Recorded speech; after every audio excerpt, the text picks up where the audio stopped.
we're going to use this microscope to look at the slides that we made, to look at the bacteria. Yep. Now, this is very similar to the kind of microscopes that you get in schools and colleges. It may look a bit flashier, but it does the same thing that most people have in schools. We've got our eyepieces here, and these are times 10 eyepieces. Right. Now, I'm rather lucky. I've got one that's got 2 eyepieces, one for each eye, but often in schools you'll just have one. It does make no difference whatsoever. Okay. Here I've got a number of different objectives, and as I rotate them, they also have different colours on to help you. This is times 4, this one is times 10, this one is times 40, and this is the one I'm interested in, it's times 100. And it's often very helpful because they actually do put oil. So it says times 100 oil.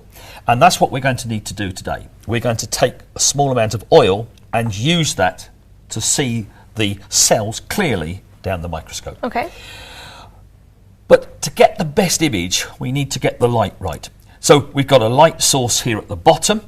If you haven't got a light source, then a mirror is just as good, but many schools now have a light source underneath. And you could do that, what, with just a lamp, or You with could the have light outside? You could have a lamp, or you could use the light outside, so that the light is reflected up through this condenser here. Okay.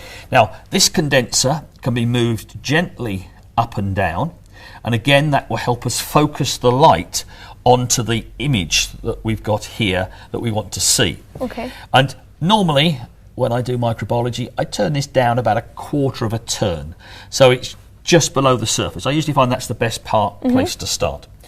Also, I can move this diaphragm around here and increase the amount of light that will go through, just like you have on a camera. Yeah, I was just going to say, it's quite like what your iris is in your eye. It's normally called an iris diaphragm. It's called an iris diaphragm. So just like in your eye, it's how open or closed it is. Is that right? Absolutely. And what I'm going to do is I'm going to close it down a bit, because if it's too open, then we get too much light, and then we just don't see anything. So it's nice to start with it fairly closed. This microscope has 2 adjusters here. This is the coarse one, and the one on the edge here is the fine. Now, I'm also lucky in that this particular one has 2... Oh, so this moves. Yes, it moves. Sometimes you have to move it yourself backwards and forwards. This one I can just go backwards and forwards and across. So it makes it easier when I want to see and to move the slide. Now, I think I've got it ready. The eyepiece is okay. I'm going to turn that so the oil lens is there. We've already checked that's okay, and we've checked that, and I've turned that down. So we're ready to go. We could adjust these things once we're looking at it, couldn't we? We can, yes. Yeah. I mean, I tend to set it roughly before we start, so I know roughly where it is, and then just fine-tune it to get the best image. What we want to do now is to look at these cells under this microscope. And to do that, we're going to need to put some oil on the top of those dried stained cells on the slide. Now, the reason we need oil is that the light that is coming up through the microscope, as it comes to the slide, some of it will be bent from the air into the slide. Then when it comes out of the slide, again, the light will be bent. And we will lose some of that light.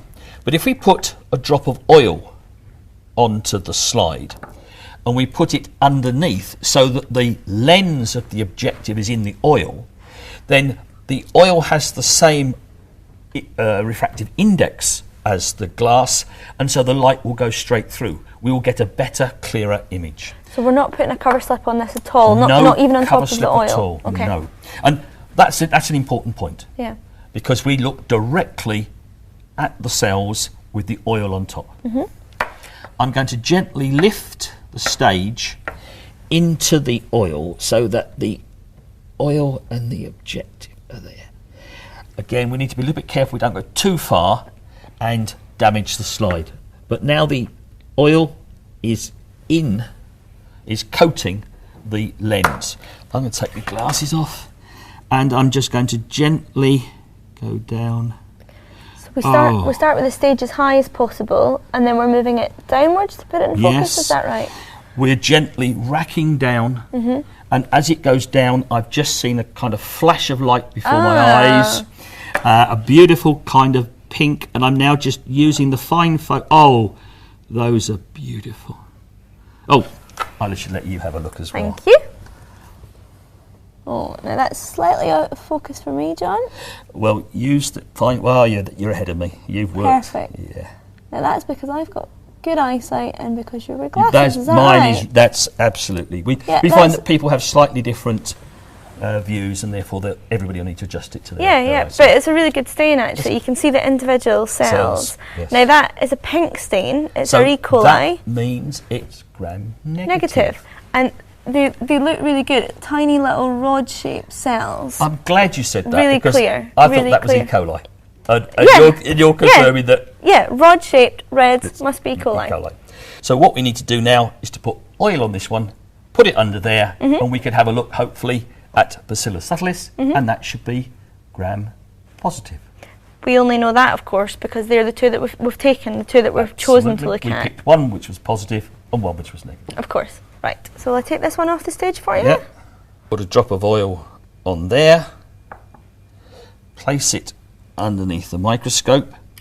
And if I'm very careful and move it back, it won't be far out of focus.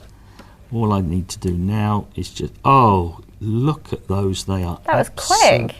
Well, it's because the slide I had in there, I didn't move it very much. I just pulled it out, slid it back, and then just adjust the fine.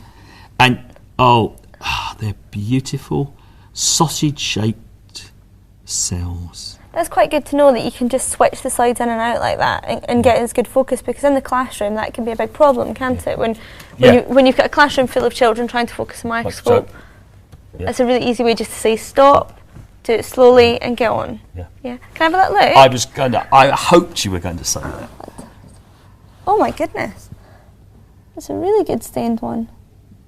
And again, it's really, really clear. It's a beautiful, dark, purpley blue. And again, the cells are separate enough that we can really identify the shape of them very easily. And that's because we made a nice thin layer. It's really good.